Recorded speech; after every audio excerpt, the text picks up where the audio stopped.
I feel like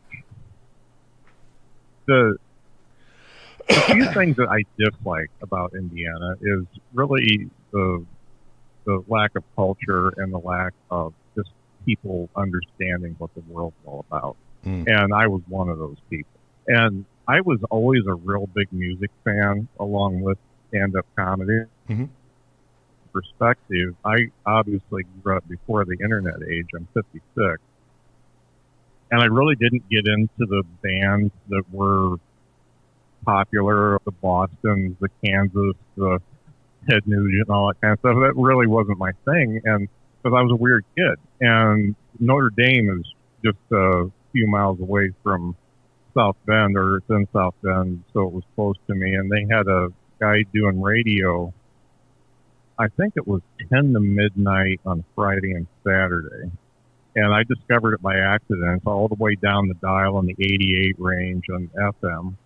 And he would play all the stuff that was hitting the coast, because he was from New York, and he'd find stuff from New York and California. And you know, when a song hits now, it hits everywhere. Then it would hit each coast, and then it would get to us poor people in the Midwest, usually a couple years later. So it really took a long time. Let me tell you, I'm 46, and I remember those days too. It was interesting because I moved out to the East Coast. I lived in Savannah, Georgia for about a year. And the culture out there was completely different from Wisconsin, which is where I'm from. I'm from the Madison area. And my eyes were wide open. That was back when you had the East Coast, West Coast sound, and a lot of that was going on. Also, the clothing, the music, just culturally, it seemed a lot different.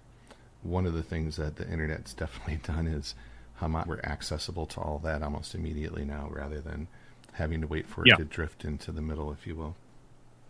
Yeah.